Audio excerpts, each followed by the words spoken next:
بسم اللہ الرحمن الرحیم۔ سامعین سے گزارش کی جاتی ہے کہ ہمارے دونوں چینلز کے پلیٹ فارم سے جتنی بھی آڈیو بکس کی ریکارڈنگ کمپلیٹ ہو چکی ہے اسے خود بھی سنیں اور زیادہ سے زیادہ شیئر کرنے کی کوشش کریں، اور ہمارے سوشل میڈیا پلیٹ فارم کے لنکس ڈسکرپشن میں دیے گئے ہیں، ہمیں سبسکرائب اور فالو ضرور کریں تاکہ آپ کو ضروری اپڈیٹس ملتے رہیں، اور ہماری ٹیم کی فنانشیل سپورٹ کے لیے پیٹریون کی لنک ضرور چیک کریں۔ جزاک اللہ۔ ارطغرل الغازی، سلطنت عثمانیہ کی بنیاد رکھنے والے کائی قبیلے کی جدوجہد کی داستان، حصہ اول، ایپیسوڈ 4۔ گلدارو کا غصہ ابھی تک کم نہیں ہوا تھا۔ اس وقت وہ ایک خیمے کی تیاری کے لیے لکڑی کا ڈھانچہ تیار کر رہا تھا۔ اس کا غصہ کم نہ ہونے کی ایک وجہ یہ بھی تھی کہ شہناز اسے اپنے والد اور بھائی کے خلاف اکسانے اور زہر اگلنے کا کوئی موقع ہاتھ سے جانے نہیں دینا چاہتی تھی۔ اس وقت بھی وہ اسے کیتلی سے قہوہ نکال کر پیالی میں پیش کر رہی تھی۔ کیا وقت آ گیا ہے؟ اتنے بڑے جنگجو کو حالات نے لکڑیاں کاٹنے پر مجبور کر دیا ہے۔ اس سے بھی زیادہ دکھ کی بات یہ ہے کہ تمہیں نہ تو کوئی غصہ ہے اور نہ دکھ۔ گلدارو نے پیالی ہاتھ میں لے کر چسکی لیتے ہوئے کہا، میں اب اچھے وقت کا انتظار کر رہا ہوں۔ میرا بھی وقت آئے گا اور میں سب کو بتا دوں گا کہ گلدارو کیا ہے۔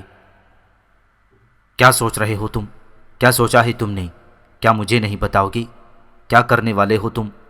مجھے اس راز میں شریک نہیں کرو گے؟ شہناز چونکی۔ اس کی بات سن کر گلدارو نے ایک طویل سانس لی اور تلخ لہجے میں بولا، حق مارا گیا ہے میرا، اور ظلم یہ ہے کہ سزاوار بھی مجھے ہی ٹھہرایا گیا ہے، لیکن میں بھی ہار ماننے والوں میں نہیں۔ جلد ہی میرا وقت آنے والا ہے، پھر میں بتاؤں گا کہ گلدارو سے ٹکرانے کا انجام کیا ہوتا ہے۔ گلدارو کا جذباتی پن دیکھ کر شہناز کی آنکھوں میں تشویش کے سائے لہرانے لگے۔ وہ اسے سمجھاتے ہوئے بولی، جو بھی کرنا سوچ سمجھ کر کرنا گلدارو، کوئی غلطی مت کر دینا، کہیں ایسا نہ ہو کہ رہی سہی عزت بھی خاک میں مل جائے۔ ابھی تو میں تمہیں اس حال میں دیکھ کر خود کو کوس رہی ہوں، کچھ اور سزا ملی تو جانے میری حالت کیا ہوگی۔ شہناز، سردیاں بہت تیزی سے بڑھ رہی ہیں۔ اس پر گلدارو کہنے لگا، شہناز، سردیاں بہت تیزی سے بڑھ رہی ہیں، قحط پھیلنے کا خطرہ بڑھتا ہی چلا جا رہا ہے۔ کرتویار پہلا وار کر چکا ہے، اگرچہ اس کا حملہ ناکام ہو گیا، مگر کیا لوگ یہ نہیں کہیں گے کہ کائی قبیلہ اپنے مہمانوں کی حفاظت بھی نہیں کر سکتا؟ اگر وہ تاجر کا آدمی یہاں نہ ہوتا تو کاراتویار مہمانوں کو ہم سے چھین کر لے گیا تھا۔ کیا تمہیں معلوم ہے اس کا مطلب کیا ہے؟ گلدارو غصے میں بولا۔ کیا مطلب ہے اس کا؟ شہناز نے حیرت سے پوچھا۔ اس کا ایک ہی مطلب لیا جائے گا کہ اس قبیلے کا کوئی سردار نہیں، یہ قبیلہ بے آسرا ہے، کوئی بھی یہاں گھس سکتا ہے اور کچھ بھی کر سکتا ہے۔ اگر کوئی سردار ہوتا تو کسی کی ہمت نہ ہوتی کہ ایسی کارروائی کرے، یعنی یہ ایک یتیم قبیلہ ہے۔ گلدارو نے کڑتے ہوئے کہا، اگر تمہیں اس کا احساس ہے تو پھر خاموش کیوں ہو؟ میں جو خاموش ہوں تو اس کی ایک وجہ ہے، مجھے صبر اور حکمت عملی سے کام لینا ہوگا۔ میں جلد بازی میں مزید کوئی غلطی نہیں کرنا چاہتا۔ اچھا اب تم جاؤ، مجھے ابھی بہت کام کرنا ہے۔ گلدارو نے سر جھٹکتے ہوئے کہا اور شہناز کیتلی اٹھا کر واپس چلی گئی۔ سلیمان شاہ شدید غصے میں تھے۔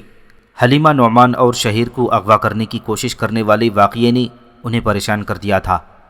وہ اپنے خیمے میں غصے سے ٹہل رہی تھی اور کردغلو ان کے سامنے خاموش کھڑا تھا۔ اسی وقت سلیمان شاہ نے پہرے پر موجود سپاہیوں کے کماندار یاور کو خیمے میں طلب کیا۔ کماندار کچھ ہی دیر میں تھر تھر کانپتا ان کے سامنے موجود تھا۔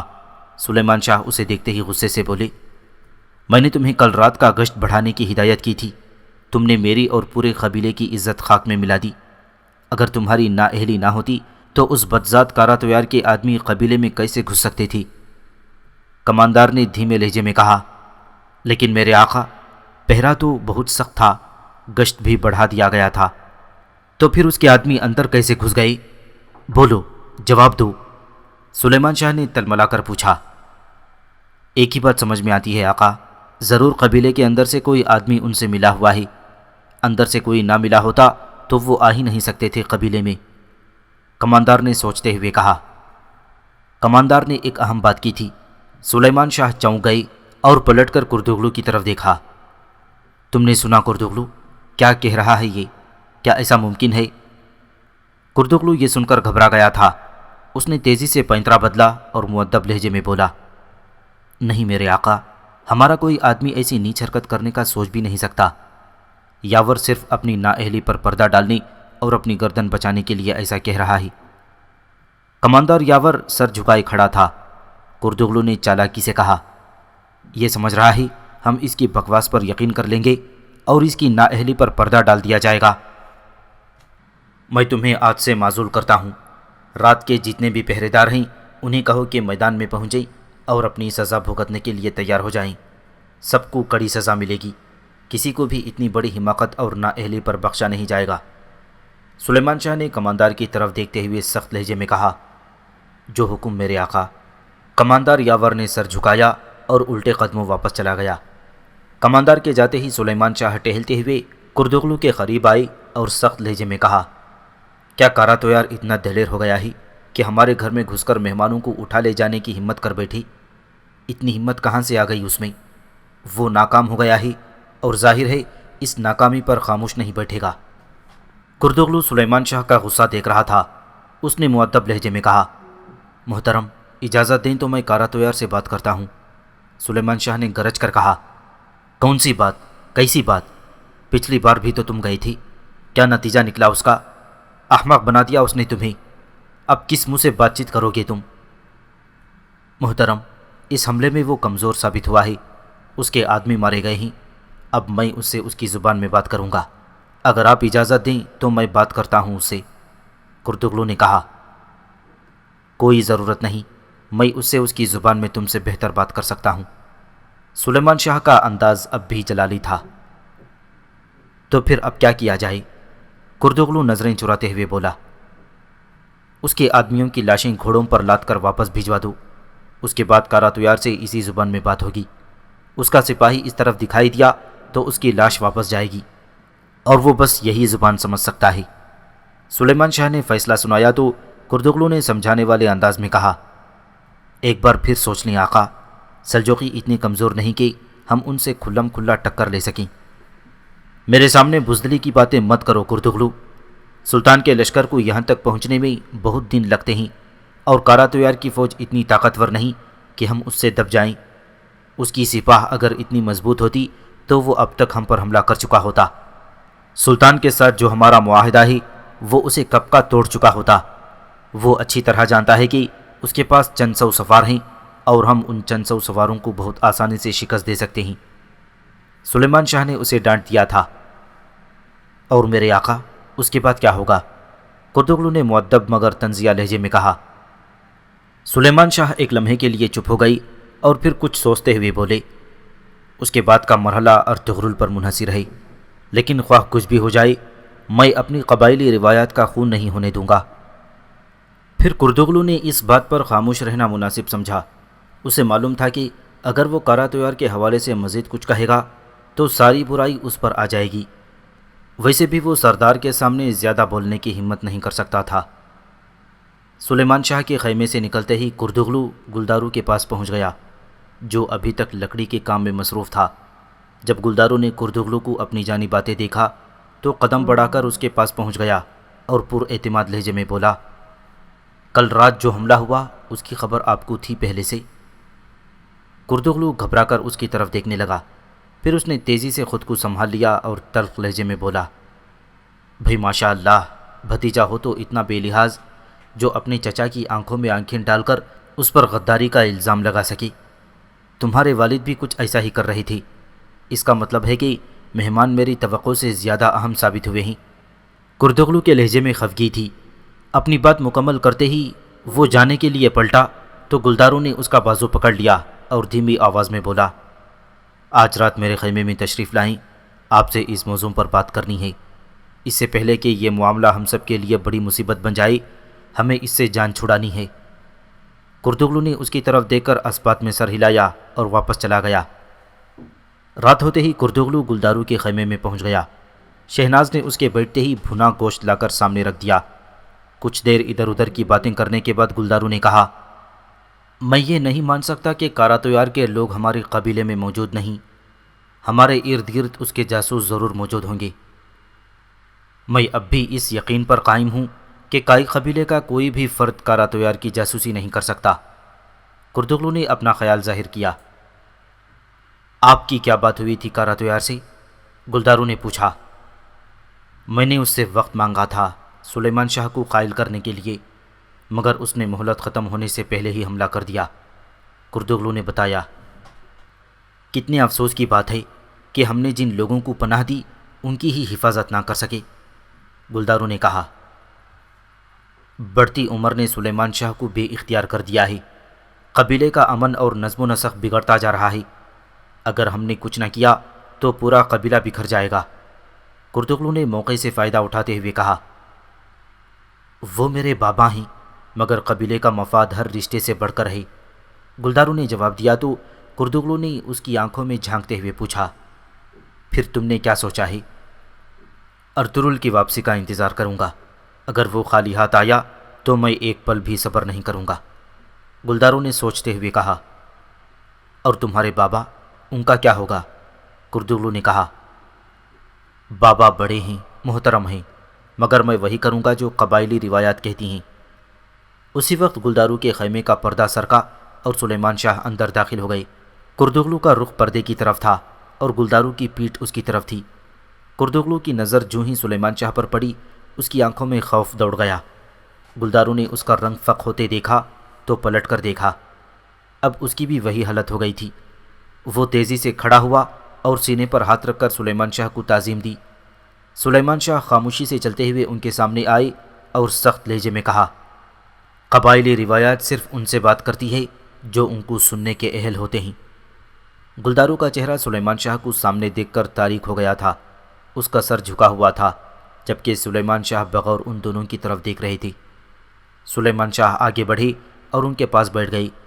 ان دونوں کے چہروں پر پریشانی کے بادل منڈلا رہے تھے، جیسے ان کی چوری پکڑی گئی ہو، اور گھبرائی ہوئی شہناز نے جلدی سے مشروب کا گلاس لا کر سلیمان شاہ کے سامنے رکھ دیا تو وہ گلدارو سے مخاطب ہوئے۔ اچھا، اب بتاؤ گلدارو، تم کیا چاہتے ہو اور اوغوز روایت کیا ہیں؟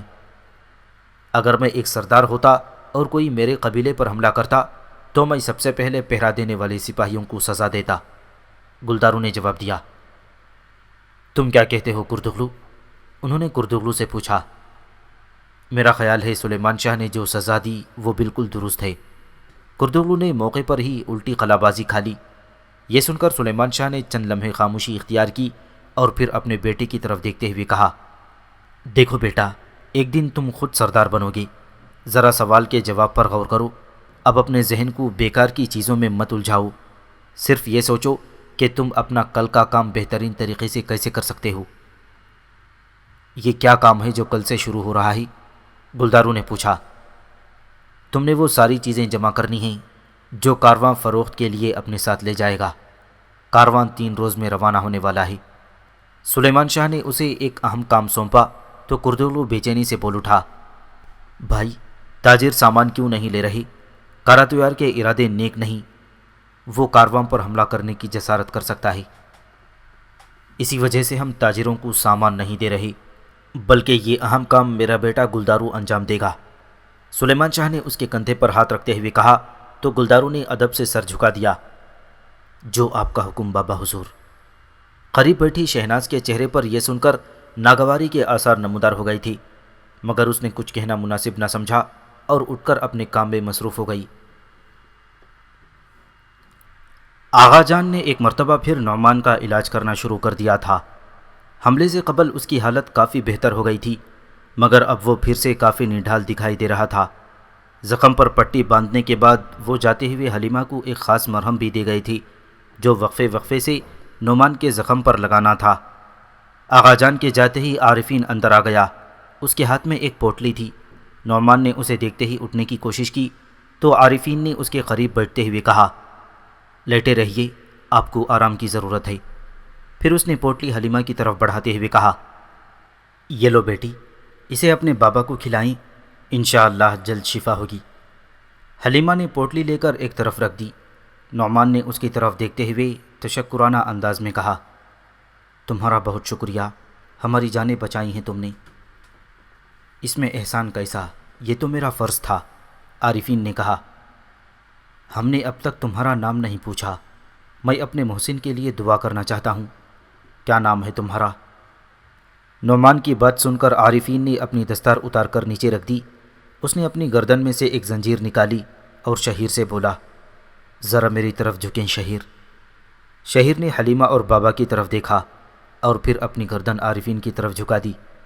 عارفین نے وہ زنجیر اس کے گلے میں ڈال دی تو شہیر نے حیرانی سے پوچھا، یہ کیا ہے اور مجھے کیوں دی ہے آپ نے؟ یہ آپ کی خاندانی زنجیر ہے، عارفین نے سنجیدہ لہجے میں کہا۔ یہ سن کر نعمان نے حیران ہو کر حلیمہ کی طرف دیکھا۔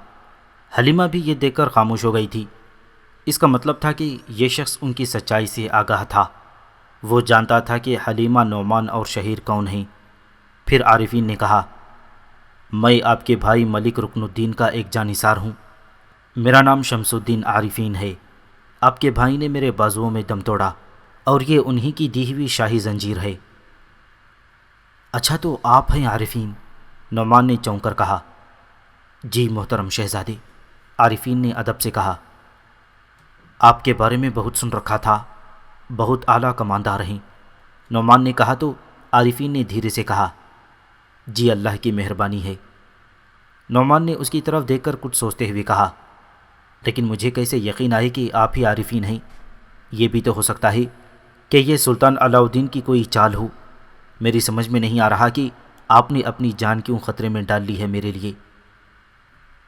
آپ کے بھائی میرے آقا تھے، لیکن میرے لیے سب سے اہم بات سلطان علاء الدین کے لیے آپ کی سوچ ہے۔ آپ اقتدار کے لیے ان سے لڑے نہیں، سلطنت کی سلامتی عزیز رکھی۔ آپ نے ایسا کچھ نہیں کیا کہ سلطان کی سلامتی خطرے میں پڑے۔ آپ نے محض اقتدار کی خاطر سلجوقیوں کی شاندار حکمرانی کو داغ نہیں لگایا۔ اسی وجہ سے محترم، آپ ہر طرح سے قابل تعریف ہیں۔ پھر اس نے ایک نظر حلیمہ پر ڈالی اور کہا، اگر آپ چاہیں تو میں کاراتویار سے نجات دلانے میں آپ کا ساتھ دے سکتا ہوں، مگر کس طرح؟ کاراتویار کے آدمی یہاں بھی موجود ہیں، ورنہ وہ لوگ اتنی آسانی سے قبیلے کے اندر گھس نہیں سکتے تھے۔ حلیمہ نے کہا، آپ ٹھیک کہتی ہیں، مگر ان کی فکر نہ کریں، میں بہت جلد جان لوں گا کہ وہ لوگ کون کون ہیں۔ عارفین نے سینے پر ہاتھ رکھ کر کہا۔ اسی وقت خیمے کا پردہ سرکا اور شاہینہ اندر داخل ہوئی۔ حائمہ خاتون حلیمہ سے ملنا چاہتی تھی، رات والے واقعے نے انہیں بھی پریشان کر دیا تھا۔ شاہینہ اسے لینے آئی تھی۔ نعمان سے اجازت ملتے ہی وہ حلیمہ کو لے کر خیمے سے باہر آ گئی۔ سلیمان شاہ کے خیمے کے قریب کھلے میدان میں ٹکٹکیوں پر بہت سے لوگ بندھے ہوئے تھے جنہیں کوڑے مارے جا رہے تھے۔ ان کی چیخوں سے پورا میدان گونج رہا تھا۔ شاہینہ کے بتانے پر حلیمہ کو معلوم ہوا کہ یہ وہی لوگ تھے جنہوں نے گزشتہ رات اپنے فرائض کی انجام دہی میں نااہلی اور غفلت کا ثبوت دیا تھا۔ انہیں اسی جرم میں سزا دی جا رہی تھی۔ یہ سن کر حلیمہ چپ سی ہو گئی تھی۔ شاہینہ اسے لے کر خیمے میں داخل ہوئی اور پردے کے پاس کھڑے ہو کر سلام کرتے ہوئے اندر آنے کی اجازت چاہی۔ حائمہ خاتون نے جنگی خود کو پالش کرتے ہوئے نظر اٹھا کر دیکھا اور مسکراتے ہوئے سلام کا جواب دیا۔ آؤ بیٹھو حلیمہ بیٹی، انہوں نے محبت سے کہا تو دونوں خاموشی سے ان کے سامنے بیٹھ گئیں۔ کل رات تم لوگوں کے ساتھ جو بھی ہوا اس پر ہمیں بہت افسوس ہے، اللہ کا شکر ہے کہ کسی کو زیادہ تکلیف نہیں پہنچی۔ حائمہ خاتون نے حلیمہ کی جانب متوجہ ہوتے ہوئے کہا، بہت شکریہ حائمہ خالہ، بابا کا زخم اب بھر چکا تھا کہ اچانک یہ حادثہ ہو گیا، شکر ہے کہ وہ اس لمحے محفوظ رہی۔ حلیمہ نے کہا، وہ شیطان صفت تمہیں اغوا کرنا چاہتی تھی، مگر کیوں؟ حائمہ خاتون نے پوچھا تو حلیمہ نے نظریں نیچی رکھتے ہوئے جواب دیا، بابا ایک بڑے تاجر ہیں، ہم بحر روم کے قریب سفر کر رہے تھے کہ صلیبیوں کے ہتھے چڑھ گئے، وہ ہمیں کاراتویار کے ہاتھوں بیچنا چاہتے تھے۔ تم لوگوں کے کوئی عزیز رشتہ دار نہیں جو اس مشکل وقت میں تمہارا ساتھ دیتے؟ کس قبیلے سے ہو تم لوگ؟ حائمہ خاتون نے پوچھا۔ کنک قبیلے سے۔ کنک قبیلے سے یعنی سلجوقی سلطنت کی بنیاد رکھنے والے قبیلے سے ہو تم لوگ؟ حائمہ خاتون چونکی۔ اچھا یہ بتاؤ کنک قبیلے کی کون سی شاخ سے ہو؟ حلیمہ چپ سی ہو گئی، اس کے چہرے پر ایک رنگ آ کر گزر گیا۔ اس بارے میں وہ کوئی جواب دینا نہیں چاہتی تھی۔ حائمہ خاتون پوری طرح اس کی طرف متوجہ تھیں، کہ اچانک خیمے کا پردہ ہلا اور شہناز اجازت لے کر اندر داخل ہو گئی۔ حلیمہ کو وہاں موجود پا کر شہناز نے بہت ناگواری کا اظہار کیا تھا۔ اس کے ہاتھ میں کچھ چادریں تھیں جنہیں وہ حائمہ خاتون کو دکھانے لائی تھیں۔ شہناز وہاں بیٹھ کر حلیمہ پر طنزیہ جملے کسنے لگی۔ یہ رویہ برداشت کرنا حلیمہ کے لیے آسان نہیں تھا۔ وہ کچھ دیر حائمہ خاتون کے پاس بیٹھی رہی اور پھر اجازت لے کر واپس اپنے خیمے میں آ گئی۔ استاد اعظم صلیبی قلعے میں ایک خفیہ اجلاس میں موجود تھا۔ اس کے سامنے کئی کماندار بیٹھے تھے۔ وہ پرجوش انداز میں ان سے خطاب کر رہا تھا۔ ہم نے چند اہم مسلمانوں کو قتل کر کے ان کی لاشیں روانہ کی تھیں۔ خداوند کی حمایت سے ان مسلمانوں کا قتل رنگ لا رہا ہے۔ اس واقعے کی وجہ سے مسلم دنیا تیزی سے ہتھیار بند ہو رہی ہے۔ جلد ہی وہ سب مل کر عیسائیوں پر چڑھائی شروع کر دیں گے اور اس کے نتیجے میں سارا یورپ مسلمانوں کے خلاف ہو جائے گا۔ استاد اعظم، جب مسلمان دھاوا بولیں گے تو ہم کیسے مقابلہ کریں گے؟ آپ کو تو معلوم ہے کہ ہمارے پاس کوئی بڑا لشکر نہیں، ایک کماندار نے سوال کیا۔ فکر مت کرو، انہیں منہ توڑ جواب دینے کے لیے ہم اتنا بڑا صلیبی لشکر تیار کریں گے جو انہوں نے کبھی خواب میں بھی نہیں دیکھا ہوگا۔ قردبہ سے بصرہ تک، بغداد سے حلب تک، ہر طرف مسلمانوں کا قتل عام ہوگا اور ان کی جلی ہوئی لاشوں کی بو پھیلی ہوئی ہوگی۔ استاد اعظم ابھی کمانداروں کا حوصلہ بڑھا رہا تھا کہ ایک نابینا مخنث ماریو اپنی لاٹھی سے ٹھک ٹھک کی آواز پیدا کرتا کمرے میں داخل ہوا۔ اس نے راہبوں کی طرح کا سیاہ لباس پہن رکھا تھا۔ اس نے لاٹھی کے سہارے مزید چند قدم کا فاصلہ طے کر لیا اور استاد اعظم کو مخاطب کرتے ہوئے بولا، آپ کے مہمان آ گئے ہیں میرے آقا۔ بہت خوب۔ پھر وہ اجلاس میں موجود کمانداروں کی طرف متوجہ ہوا۔ آئیے آپ کو اپنی فوجی طاقت دکھاؤں۔ استاد اعظم نے میز سے اپنی چھڑی اٹھا لی اور دروازے کی طرف چلا گیا۔ تمام کمانداروں نے اپنی اپنی نشستوں سے اٹھ کر اس کی پیروی کی تھی۔ کمرے سے نکل کر وہ قلعے کے کھلے حصے میں آ گئے۔ یہاں 4 لبادہ پوش وجود موجود تھی۔ انہوں نے پورے جسم کے گرد صلیبیوں جیسے سیاہی مائل لبادے پہن رکھے تھے۔ ان کے سروں پر موجود لٹکتے کپڑوں نے چہروں کو بھی ڈھانپ رکھا تھا۔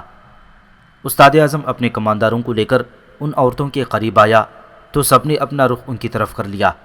استاد اعظم نے ان پراسرار عورتوں کو مخاطب کرتے ہوئے کہا، خداوند کی پیاری بندیوں، خوشخبری ہو کہ تم جنت کی راہ پر ہو جہاں یسوع مسیح تمہارا استقبال کریں گے۔ تم نے بہت اذیتیں جھیلی ہیں، مگر مرتے ہی زندگی کے تمام عذابوں سے، تمام گناہوں سے اور تمام مسائل سے نجات پا جاؤ گی تم لوگ۔ نقاب پوش عورتیں خاموش اور سر جھکائے کھڑی رہیں۔ پھر استاد اعظم نے بلند آواز میں کچھ پڑھنا شروع کر دیا۔ اس کام سے فارغ ہو کر اس نے ماریو کو آواز دی تو قلعے کے اندرونی حصے سے نابینا ماریو اپنی لاٹھی ٹیکتے ہوئے باہر آ گیا۔ اس کے پیچھے 2 سپاہی بھی تھے جنہوں نے ایک صندوق اٹھایا ہوا تھا۔ جب وہ استاد اعظم کے نزدیک پہنچ گئی تو ماریو نے صندوق کھول کر اس میں سے ایک چھوٹا سا ڈبہ نکالا اور استاد اعظم کی طرف بڑھا دیا۔ استاد اعظم نے وہ ڈبہ نہایت احترام کے ساتھ ایک لبادہ پوش عورت کی طرف بڑھا دیا۔ ڈبے کے گرد سفید موٹے دھاگے کو لپیٹا گیا تھا۔ عورت نے بھی تعظیم کے ساتھ ڈبہ پکڑ لیا تھا۔ اس کے بعد باقی عورتوں میں بھی اسی قسم کے ڈبے تقسیم کیے گئے۔ پھر استاد اعظم نے ان میں سے ایک عورت سے مخاطب کرتے ہوئے کہا، راشل جان عزیز، خداوند کے حضور تمہیں ابدی عیش و آرام کا انعام ملے گا۔ میں بہت زیادہ بھروسہ کرتا ہوں تم پر، اسی لیے تمہیں سب سے مشکل فریضہ سونپ رہا ہوں۔ تمہارا کام کائی قبیلے میں تباہی مچانا ہے۔ پھر اس نے 2 کمانداروں کی طرف اشارہ کرتے ہوئے کہا، یہ 2 کماندار تمہاری حفاظت کریں گے۔ راشل نے آہستگی سے چہرہ اوپر اٹھایا، کمانداروں کی طرف دیکھا تو دونوں گھبرا کر پیچھے ہٹ گئے۔ وہ اس قدر بھیانک اور مکروہ چہرہ تھا کہ ان کی رگوں میں خوف کی لہر دوڑ گئی تھی۔ اس کے چہرے پر گوشت نام کی کوئی چیز نہیں تھی اور وہ خون سے لتھڑا ہوا دکھائی دے رہا تھا۔ پھر راشل نے اپنی مکروہ اور غراتی آواز میں کہا، زندگی بھر تکلیفیں اٹھانے والی کلیسا کی یہ کنیز بے حد خوش قسمت ہے کہ اسے یسوع مسیح سے ملاقات کا شرف ملنے والا ہے۔ جواباً استاد اعظم نے مسکراتے ہوئے کہا، بہت خوب میری بچی، خداوند کی رحمت ہو تم پر۔ پھر اس نے ہاتھ سے اشارہ کیا تو 4 لبادہ پوش عورتیں خاموشی سے واپس چلی گئیں۔ ان کے جاتے ہی ایک کماندار نے پریشان ہو کر کہا، میں سمجھ نہیں پایا استاد اعظم، یہ کیا قصہ ہے؟ بہت جلد سمجھ جاؤ گے میرے عزیز۔ یہ ننھی سی بے ضرر فوج مسلم دنیا پر شیطان کا قہر بن کر ٹوٹے گی۔ استاد اعظم کی شیطانی چال سمجھ میں آتے ہی کماندار کا منہ حیرت اور خوف سے کھلا رہ گیا تھا۔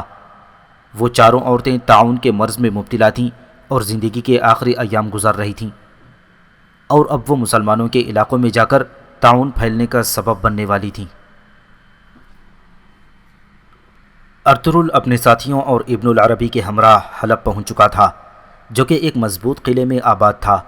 شہر کے بازار میں خریداروں کی خوب گہما گہمی تھی، ہر شخص اپنے کام میں مصروف دکھائی دے رہا تھا۔ ابن العربی ارطغرل اور اس کے ساتھیوں کو ہمراہ لے کر ایک شخص کے پاس پہنچ گئی، جو ابن العربی کو دیکھتے ہی ان سے لپٹ گیا۔ ابن العربی نے بھی بہت شفقت سے اس کی پیشانی پر بوسہ دیا اور ارطغرل کی طرف اشارہ کرتے ہوئے بولے، یہ میرے دوست ہیں اور بہت طویل سفر طے کر کے آئے ہیں۔ یہ سلیمان شاہ کا بیٹا ارطغرل ہے اور ایک ضروری کام سے حلب آیا ہے، اسے محل کے اندر جانا ہے۔ پھر تو یہ بہت خوش قسمت ہیں، آج کے دن محل باہر سے آنے والوں کے لیے کھلا ہے۔ اگر یہ امیر سے ملنا چاہتے ہیں تو آج بہترین موقع ہے، دوسری صورت میں انہیں 1 ماہ تک انتظار کرنا پڑے گا۔ اس نے جواب دیا، بے شک وہی ہے جو مہربان ہے۔ ابن العربی نے کہا۔ اپنی گفتگو کے دوران وہ اس سے بے خبر تھے کہ تیتوش اور اس کے ساتھی قریب ہی ایک مقام سے ان کی نگرانی کر رہے تھے۔ وقت کم تھا، لہٰذا ارطغرل نے جلد از جلد العزیز سے ملنے کا فیصلہ کر لیا اور محل میں پہنچ گیا، جہاں پہلے سے ملاقات کرنے والوں کی ایک طویل قطار موجود تھی۔ باری آنے پر دروازے پر کھڑے دربان کو اپنے ہتھیار جمع کروا کر وہ کمرے کے اندر داخل ہو گیا، جہاں موجودہ وزیر اعظم نے اپنے ہاتھ میں پکڑی دستاویز سے نظریں ہٹائے بغیر باروب لہجے میں پوچھا، کون سا حق ہے جو آپ حاصل کرنا چاہتے ہو؟ ارطغرل کو اس کا انداز بہت ناگوار گزرا۔ جب وہ خاموش رہا تو وزیر اعظم نے دوبارہ کہا، کیا تم اپنی زبان سے پھر گئے ہو؟ ایک مرد اپنی بات آنکھوں میں آنکھیں ڈال کر کہتا ہے میرے بھائی۔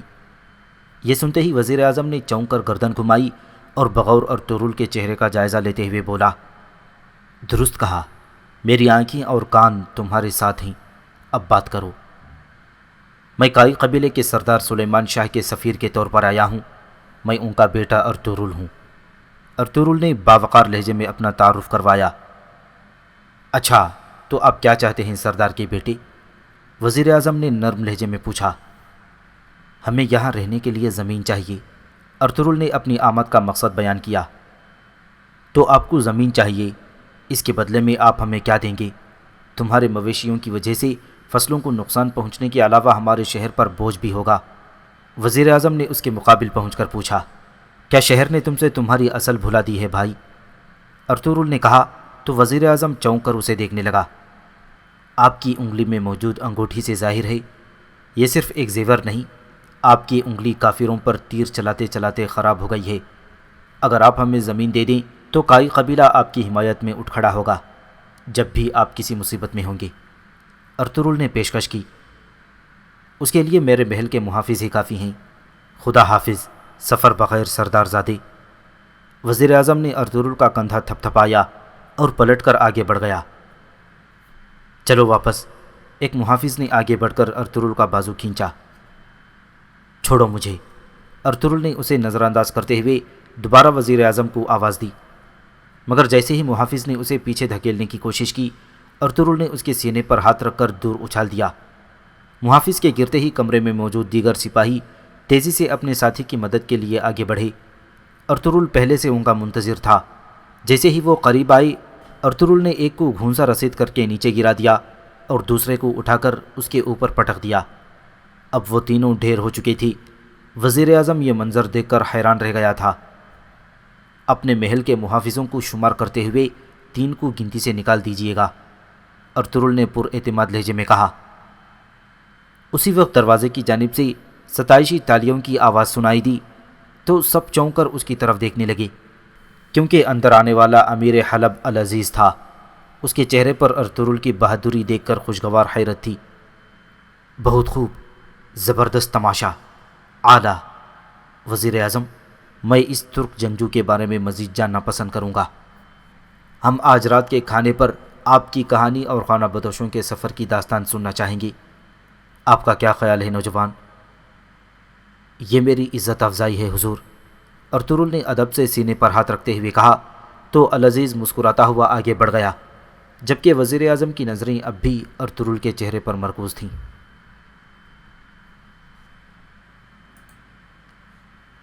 کاروان سرائے میں کاراتویار اس وقت کردوغلو کے ساتھ موجود تھا اور نہایت غصے کے عالم میں شکوہ اور شکایت کر رہا تھا۔ اس نے میرے 3 آدمیوں کی لاشیں بھیج دی ہیں، وہ سمجھتا ہے اس طرح مجھے خوف زدہ کر دے گا۔ دعا کرو کہ وہ تمہارے سپاہیوں کو کچلتا ہوا نہ گزر جائے کاراتویار، کردوغلو نے طنزیہ لہجے میں کہا۔ یہ تم کیا کہہ رہے ہو کردوغلو؟ کیا تمہارا بھائی سلجوقوں کا مخالف ہے؟ کاراتویار بھڑک اٹھا۔ اپنی بکواس بند کر کاراتویار، سلجوق سلطنت کو ایک بہانے کے طور پر مت استعمال کرو۔ سلطان علاؤالدین کو کچھ معلوم نہیں کہ تم یہاں کیا کر رہے ہو، اس کا مجھے یقین ہے۔ میں یہ بھی جانتا ہوں کہ ان قیدیوں کے ذریعے ریاست میں تمہارے لیے نئے دروازے کھلیں گے۔ کردوغلو نے سخت لہجے میں جواب دیا۔ تم کو اپنی پوری توجہ اپنے کام پر دینی چاہیے کردوغلو، ذرا غور کرو، تمہاری ذہانت تمہاری اپنی نااہلی کے بارے میں کیا کہتی ہے۔ کاراتویار بھی تانے دینے میں کسی سے کم نہیں تھا۔ تم کو میری نااہلی سے قبل اپنی کمزوری پر غور کرنا چاہیے۔ تمہارے آدمی تو ایک چھوٹا سا حملہ بھی نہیں کر سکتے۔ کردوغلو نے بھی آنکھیں دکھائیں۔ بہت ہو گیا کردوغلو، اگر تم نعمان کو میرے پاس نہیں لاتے تو اپنی خواہش کے مطابق قبیلے کے سردار نہیں بن سکو گے۔ میں آسمان تمہارے اوپر گرا دوں گا، تم اور سلیمان شاہ اس کے نیچے کچل دیے جاؤ گے۔ کاراتویار غصے میں پھنکارتا ہوا اٹھ کھڑا ہوا تو کردوغلو بھی تھوڑا نرم پڑ گیا تھا۔ وہ اسے تسلی دیتے ہوئے بولا، اگر تم صبر سے کام لو تو ہم دونوں وہ سب کچھ حاصل کر سکتے ہیں جو ہمیں چاہیے، لیکن اگر تم مجھ سے ہی غصہ ہو گئے تو ہم دونوں ہار جائیں گے۔ میں نعمان کے لیے پوری دنیا سے جنگ کرنے کے لیے تیار ہوں، یہ بات کبھی نہ بھولنا۔ کاراتویار اپنے غصے پر قابو پاتا ہوا آگے بڑھ گیا۔ کیا تم اب بھی مجھے نہیں بتاؤ گے کہ یہ قیدی کون ہے؟ کردوغلو یہ راز جاننے کے لیے بے چین دکھائی دے رہا تھا۔ یہ مت سوچو کہ وہ کون ہیں، یہ سوچو کہ میں کون ہوں۔ تمہارے لیے وہ نہیں، میں زیادہ اہم ہوں کردوغلو، اب تم جا سکتے ہو۔ کاراتویار نے اس کی طرف دیکھے بغیر سخت لہجے میں کہا تو کردوغلو اس کے قریب آ گیا اور سرگوشی کے سے انداز میں کہا، میں تمہیں نعمان بھی دوں گا اور سلیمان شاہ بھی، تم خود انہیں لینے آؤ گے۔ یہ سن کر کاراتویار کے ہونٹوں پر صفاقانہ مسکراہٹ پھیلنے لگی۔ کردوغلو نے اس کا مزاج بہتر ہوتے ہی اپنی اگلی حکمت عملی کے بارے میں بتانا شروع کر دیا تھا۔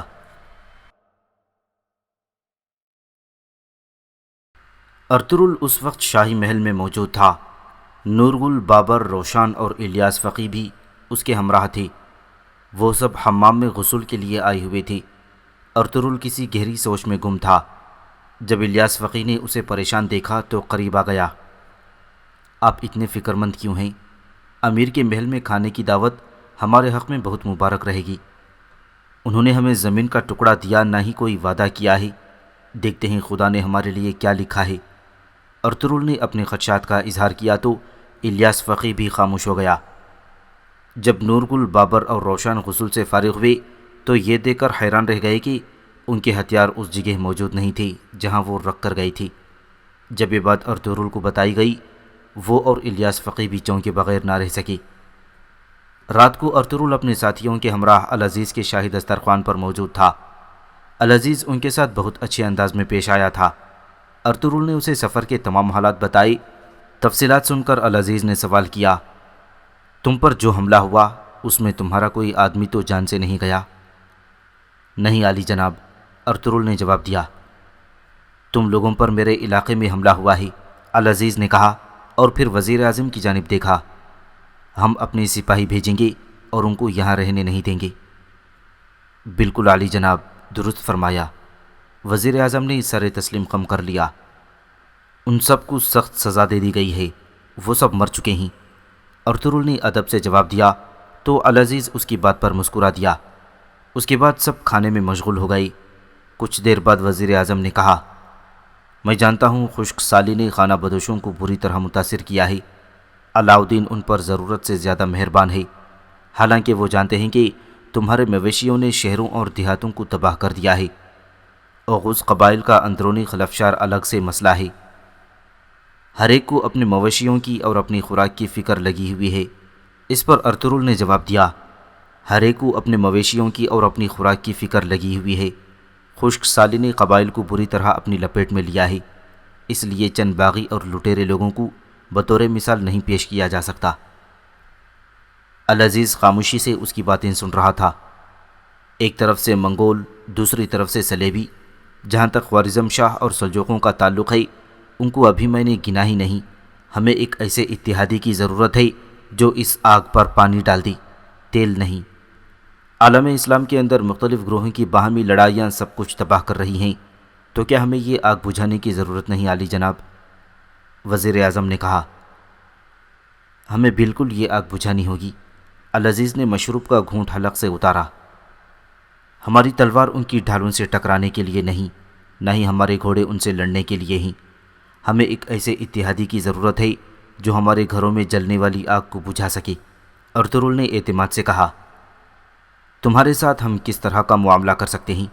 العزیز نے اس کی طرف دیکھا۔ ہمیں اپنے قبیلے کے لیے زرخیز زمین کی ضرورت ہے، ارطغرل نے کہا۔ زرخیز زمین؟ العزیز مسکرایا۔ پہلے تم زمین کا ٹکڑا مانگ رہے تھے اور اب ایک پورا علاقہ مانگ رہے ہو، بعد میں تم اس سے بھی زیادہ کا مطالبہ کرو گے۔ بالکل، ہم یہی کریں گے، ارطغرل نے سنجیدگی سے کہا۔ تو العزیز اور وزیر اعظم چونک کر اس کی طرف دیکھنے لگے۔ لیکن میرے کچھ تحفظات ہیں، میں چاہتا ہوں کہ ان کی وضاحت ہو جائے، العزیز نے کہا۔ آپ فرمائیں، میں آپ کے تحفظات دور کرنے کی کوشش کرتا ہوں، ارطغرل نے کہا۔ تو العزیز نے وزیر اعظم کو اشارہ کر دیا۔ قائی قبیلے کے سفیر جو تحائف لائے ہیں، ہم ان کے لیے آپ کے شکر گزار ہیں۔ اگر آپ قبول کریں تو ہم بھی آپ کو کچھ تحائف دینا چاہتے ہیں۔ اس کے ساتھ ہی وزیر اعظم نے دربان کو اشارہ کیا تو اس نے دروازہ کھول دیا۔ پھر دو سپاہی ایک صندوق اٹھائے اندر داخل ہوئے۔ سپاہیوں نے صندوق لا کر ارطغرل کے سامنے رکھ دیا اور اسے کھول کر اس میں سے ہتھیار نکالنے لگے، جن میں ہتھیاریں اور تیر کمان شامل تھے۔ ارطغرل یہ ہتھیار دیکھ کر چونک گیا تھا، جبکہ العزیز اور وزیر اعظم دلچسپ نظروں سے اس کی طرف دیکھ رہے تھے۔ ارے، یہ تو ہمارے ہتھیار ہیں۔ کھانا کھاتے بابر نے بے اختیار اپنے ہتھیار پہچان لیے تو ارطغرل نے گردن گھما کر اس کی طرف دیکھا۔ بابر سمجھ گیا تھا کہ ہمیشہ کی طرح آج بھی وہ بے وقت بات کر چکا ہے۔ الیاس فقیہ اور نورگل کے چہرے پر بھی چٹانوں کی سی سنجیدگی اوت کر آئی تھی۔ کمرے میں گہری خاموشی تھی۔ قریب کھڑا کماندار ناصر بھی انہیں تنزیہ نظروں سے دیکھ رہا تھا۔ اب بتاؤ ارطغرل، ہم ایک ایسے جنگجو کے وعدوں پر کیسے یقین کر سکتے ہیں جو امن کے زمانے میں بھی ہتھیار پاس رکھتا ہے؟ العزیز نے سخت لہجے میں پوچھا۔ یہ ہتھیار ناصر نے ہی برآمد کر کے العزیز تک پہنچائے تھے۔ اب آپ جا سکتے ہیں، جائیں اور آرام کریں۔ آپ نے بہت لمبا سفر کیا ہے، میں اپنے سرداروں سے مشورہ کر کے کل تک اپنا فیصلہ سنا دوں گا، العزیز نے ارطغرل کی طرف دیکھ کر کہا۔ تو وہ اسبات میں سر ہلا کر اپنے ساتھیوں کے ہمراہ کمرے سے باہر نکل گیا۔ جس وقت وہ لوگ دسترخوان پر موجود تھے، محل کی ایک کنیز دو سپاہیوں سے ایک شمع پکڑ کر مہمان خانے میں پہنچی اور ارطغرل کے کمرے میں روشن شمع اٹھا کر ساتھ لائی گئی شمع روشن کر کے وہاں سے باہر نکل گئی۔ یہ سارا کام چند لمحوں میں مکمل ہو چکا تھا۔ یہ کنیز اور محافظ تیتوش کے خریدے ہوئے مہرے تھے، جن کے ذریعے وہ العزیز کے محل میں ہی ارطغرل کو ختم کروا دینا چاہتا تھا تاکہ ایک قتل سے کئی فائدے حاصل کر سکے۔ العزیز سے ملاقات کے بعد ارطغرل اپنے کمرے میں پہنچا تو اس معاملے پر خاصا پریشان دکھائی دیا تھا۔ لباس تبدیل کرنے کے بعد اس نے جائے نماز بچھایا اور اپنے رب کے حضور سجدہ ریز ہو گیا۔ نماز کے بعد اس نے دونوں ہاتھ اٹھا کر دعا مانگی۔ اے میرے اللہ، آپ نے کبھی کسی پر اتنا بوجھ نہیں ڈالا جس کو وہ نہ اٹھا سکتا ہو۔ آپ نے پورے قبیلے کا بوجھ میرے کندھوں پر ڈال دیا ہے، مجھے اس بوجھ کو اٹھانے کی ہمت عطا کیجیے۔ آپ نے یوسف کو کنویں سے نکال کر مصر کا بادشاہ بنا دیا۔ یا رب العالمین، مجھے اس پستی سے نکال کر بلندی کی طرف لے جائیے۔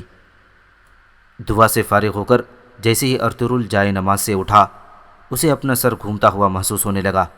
اس کی سانس رکنے لگی تھی۔ چند قدم اٹھاتے ہی وہ چکرا کر زمین پر گر پڑا اور پھر ہمت کر کے بستر پر پہنچنے میں کامیاب ہو گیا۔ اب وہ بستر پر پڑا گہری سانسیں لے رہا تھا۔ اس کا سارا جسم پسینے سے شرابور تھا۔ اس لمحے وہ خود کو کسی گہرے کنویں میں قید محسوس کر رہا تھا، جہاں اس کے دونوں ہاتھ کنویں کی دیواروں کے ساتھ آہنی کڑوں میں جکڑے ہوئے تھے۔ وہ خود کو آزاد کروا کر زندگی کی طرف لوٹنے کی کوشش کر رہا تھا۔ پھر اسے کنویں کی گہرائی سے تیز شعلے اٹھتے دکھائی دیے۔ وہ نیم بے ہوشی کے عالم میں خود کو اس کیفیت سے باہر لانے کی کوشش کر رہا تھا۔ یہ سب اس شمع کی وجہ سے ہو رہا تھا جو کچھ دیر قبل کنیز تبدیل کر کے گئی تھی۔ موم بتی کے زہریلے دھوئیں نے ارطغرل کو ہوش کی دنیا سے بیگانہ کر دیا تھا۔ وہ بستر پر بے چینی سے کروٹیں بدل رہا تھا۔ عین اسی وقت دو نقاب پوش ارطغرل کے کمرے میں داخل ہو کر تیزی سے اس کی طرف بڑھی۔ بستر کے قریب پہنچ کر ان میں سے ایک نے نیم بے ہوش ارطغرل کو گلا دبانے کی کوشش کی تو ارطغرل کو یوں لگا جیسے کسی غیبی طاقت نے اسے جھنجھوڑ کر جگا دیا ہو۔ ہوش کی دنیا میں لوٹتے ہی اس نے حملہ آور کو ایک جھٹکے سے دور دھکیل دیا اور خود بستر سے اٹھ کر دوسرے نقاب پوش کی جانب لپکا جو اس پر خنجر سے حملہ کرنے والا تھا۔ جیسے ہی اس نے وار کیا، ارطغرل مہارت سے اس کے بازو کو جھٹکا دے کر خنجر چھیننے میں کامیاب ہو گیا تھا۔ خود کو بے بس پاتے ہی دوسرا حملہ آور تیزی سے مڑا اور دوڑتا ہوا کمرے سے باہر نکل گیا۔ ارطغرل جب حملہ آور کا تعاقب کرتا ہوا راہداری میں پہنچا تو کماندار ناصر اسے قتل کر رہا تھا۔ رکو، مارنا نہیں اسے۔ اس سے قبل کہ وہ اپنی بات مکمل کر پاتا، ناصر نے ہاتھ میں پکڑا ہوا خنجر حملہ آور کے سینے میں اتار کر اس راز کو ہمیشہ کے لیے دفن کر دیا۔ یہ کیا کیا تم نے؟ ارطغرل نے آگے بڑھ کر ناصر کو جھنجھوڑا۔ اس سے قبل کہ وہ مزید کچھ کہتا، العزیز کی باروب آواز سنائی دی۔ کیا ہو رہا ہے یہاں؟ ارطغرل نے پلٹ کر دیکھا تو وہ اپنے ساتھیوں سمیت ان کی جانب بڑھتا چلا آ رہا تھا۔ ہم آپ سے بہت کچھ سیکھ رہے ہیں جناب عالی قدر۔ یہی نہیں کہ اپنے ہتھیاروں کی حفاظت کیسے کی جاتی ہے، بلکہ یہ بھی کہ اندھیروں سے آتے تیروں سے کیسے بچا جائے۔ کون تھا یہ آدمی ناصر؟ العزیز نے براہ راست ناصر سے سوال کیا۔ صلیبی جانباز، ناصر نے مرنے والے کے خنجر پر بنا نشان دے کر العزیز کو آگاہ کیا۔ یہ سنتے ہی وہاں موجود ہر شخص کا منہ حیرت سے کھلا رہ گیا تھا۔ شاہی محل کے اندر کسی صلیبی کا گھس کر یوں اپنی مہم کو پورا کرنا العزیز کے لیے خدشات کے بہت سے دروازے کھول گیا تھا۔ تیتوش، جو کہ ارطغرل کی موت کی خبر سننے کے لیے بے چین تھا، اپنی سپاہیوں کی ناکامی پر پاگل ہو گیا تھا۔ شدید غصے کے عالم میں اس نے خبر لانے والے مخبر کو بھی مار ڈالا۔ اب اس کے سوا کوئی چارہ نہیں تھا کہ وہ العزیز کے محل میں موجود اپنے سب سے اہم آدمی کماندار ناصر سے خود ملاقات کرے۔ چنانچہ اس نے فوراً ہی ناصر کو ملاقات کے لیے پیغام بھجوا دیا۔ جلدی وہ دونوں بازار میں ایک مقام پر ایک دوسرے کے روبرو موجود تھے۔ تیتوش بہت غصے میں تھا۔ جیسے ہی ناصر اس کے سامنے آیا، وہ کرخت لہجے میں بولا، ضیافت پر کیا باتیں ہوئی؟ کیا چاہتا ہے کائی قبیلہ؟ وہ لوگ سردیاں گزارنے کے لیے امیر عالی قدر سے کوئی علاقہ مانگ رہے ہیں۔ یہ سنتے ہی تیتوش کی آنکھوں میں ایک چمک سی آ گئی۔ وہ جو کچھ مانگ رہے ہیں انہیں ضرور ملنا چاہیے۔ یہ تم کیا کہہ رہے ہو تیتوش؟ ناصر نے حیرت سے کہا۔ جیسے بھی ممکن ہو انہیں زمین دلوا دو، مگر ہمارے قلعے کے بالکل قریب۔ ارطغرل اور اس کے قبیلے کو برباد کرنے کا اس سے بہتر موقع نہیں مل سکتا۔ ذرا سوچو کہ ان پہاڑوں کے درمیان بے یار و مددگار زمین پر سردیاں گزارنا ان کے لیے کتنا مشکل ہوگا۔ یہ ان کی زندگی کی آخری سردی ہوگی۔ تیتوش، شاید تمہیں اندازہ نہیں کہ تم کیا کہہ رہے ہو۔ یہ کھیل بہت خطرناک ہو سکتا ہے۔ ناصر نے اسے سمجھانا چاہا۔ جیسا کہہ رہا ہوں ویسا ہی کرو۔ تیتوش نے فیصلہ کن انداز میں ناصر کی طرف دیکھا تو وہ خاموشی سے واپس چلا گیا۔ ارطغرل اپنے ساتھیوں کو آئندہ محتاط رہنے اور ہتھیاروں کی حفاظت کرنے کی تلقین کر رہا تھا کہ العزیز نے اسے طلب کر لیا۔ پیغام ملتے ہی ارطغرل خادم کے ساتھ کمرے سے باہر نکل گیا۔ العزیز اس وقت وزیر اعظم کے ساتھ تھا۔ ارطغرل کو دیکھتے ہی اس سے گزشتہ رات کے رونما ہونے والے واقعات پر معذرت کی اور کہنے لگا، جلد معلوم کر لیا جائے گا کہ یہ کس کی سازش تھی، پھر اسے سخت سزا دی جائے گی۔ یہ کہہ کر وہ وزیر اعظم کی طرف متوجہ ہوا تو وہ اپنے امیر کا اشارہ سمجھتے ہی بولے، سلطان نے تمہارے قبیلے کو زمین دینے کا فیصلہ کر لیا ہے۔ علاقے کی باقی تفصیلات ناصر بتائے گا۔ اس نے ناصر کی طرف اشارہ کیا۔ یہ سنتے ہی ناصر نے قریب پڑا نقشہ اٹھا لیا اور ایک مقام کی نشاندہی کرتے ہوئے بولا، یہ جگہ دیکھ رہے ہو؟ دریائے آسی کا مغربی کنارہ۔ سنا ہے یہ زمین خاصی زرخیز ہے۔ ارطغرل نے کہا، دشمن بھی ہے وہاں تمہارا جنہوں نے تم پر حملہ کیا؟ ان کا علاقہ بہت قریب ہے۔ وزیر اعظم نے اسے خبردار کیا، یعنی شیطانوں سے مستقل پنجہ آزمائی چلتی رہے گی۔ ارطغرل نے مسکرا کر کہا، کیا صرف چند چراگاہوں کی خاطر تم اتنا بڑا خطرہ مول لوگے؟ وزیر اعظم کے لہجے میں حیرت تھی۔ دشمن ہمیں ہر وقت چوکنا اور بیدار رکھے گا۔ ارطغرل کے لہجے کی پختگی دیکھ کر العزیز بھی اسے داد دیے بغیر نہ رہ سکا۔ بہت اعلیٰ، یہ بے خوف قبائلی ہمیں بہت پسند آنے لگے ہیں مامو جان۔ یعنی اپنے قبیلے کو دشمن کی دہلیز پر بٹھانا قبول ہے تمہیں؟ اس نے ارطغرل کی آنکھوں میں جھانکتے ہوئے پوچھا۔